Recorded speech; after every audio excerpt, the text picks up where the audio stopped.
Series জয়ের পর ঝুম বৃষ্টিতে আনন্দ উদযাপন রিশাদ তাসকিন শরীফুল হৃদয় শামীম পাটোয়ারিদের। রীতিমতো দল বেঁধে স্লাইড শোতে মেতে ওঠেন তারা। আনন্দ আর হাসিতে মুখর হোম অব ক্রিকেট।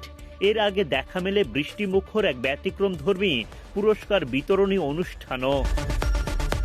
পাকিস্তানের বিপক্ষে ঐতিহাসিক সিরিজ জিতল বাংলাদেশ।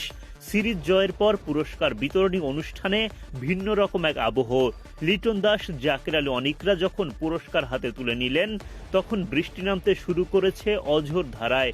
সেই বৃষ্টি থেকে রক্ষা পেতে সবার মাথার ওপর ছাতা, তবে তাতেও খুব একটা রক্ষা হলো না। ধারাভাষ্যকার শামীম চৌধুরী থেকে শুরু করে অতিথি ক্রীড়া উপদেষ্টা আসিফ মাহমুদ সজীব ভুইয়া, বিসিবি সভাপতি আমিনুল ইসলাম বুলবুল, পিসিসি চেয়ারম্যান ও পাকিস্তান ক্রিকেট বোর্ডের প্রধান মহসিন নাকভি বৃষ্টিতে ভিজেই পুরস্কার তুলে দিলেন খেলোয়াড়দের হাতে।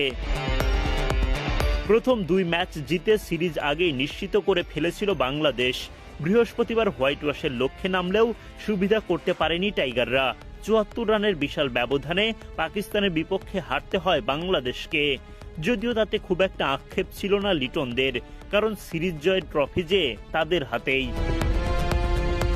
ম্যাচ শেষে বৃষ্টি বিঘ্নিত পুরস্কার বিতরণী অনুষ্ঠানে টাইগার অধিনায়ক লিটন দাস বলেন, এখন পর্যন্ত ছেলেরা যথেষ্ট ভালো ক্রিকেট খেলেছে। আজকের উইকেট ব্যাটিংয়ের জন্য ভালো ছিল, তবে আমরা এই ম্যাচে ভালো ব্যাট করতে পারিনি। যারা আগে সুযোগ পায়নি তাদেরকে এই ম্যাচে আমরা সুযোগ দিতে চেয়েছি। আমি মনে করি এটা ইতিবাচক ব্যাপার, আমরা সঠিক পথেই এগোচ্ছি। 3 ম্যাচে সর্বোচ্চ রান করে সিরিজের সেরা খেলোয়াড়ের পুরস্কার পেয়েছেন জাকের আলী অনিক। তার হাতে উঠেছে $2000 চেক। বৃষ্টিতে ভিজে আনন্দের সেই পুরস্কার হাতে তুলে নেন এই ব্যাটার। টানা 2 ম্যাচ পরাজয়, সিরিজ আগে হেরে বসে পাকিস্তান, তবে সবশেষ ম্যাচে তারা দারুণ জয় পায়। দলটির এই জয়ের নায়ক সাহিবজাদা ফারহান 63 রানে দারুণ ইনিংস খেলে ম্যাচ সেরা পুরস্কার ওঠে তার হাতে।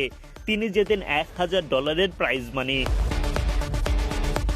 সবশেষ পুরস্কার তুলে দেওয়া হয় বাংলাদেশ অধিনায়ক লিটন দাসের হাতে। ক্রীড়া উপদেষ্টা আসিফ মাহমুদ যখন লিটনের হাতে তুলে দিলেন সিরিজ জয়ের ট্রফি, তখন মাঠে চলছে ঝুম বৃষ্টি। যদিও সিরিজ জয়ের আনন্দে বৃষ্টিতে ভিজে উদযাপন করেন টাইগাররা।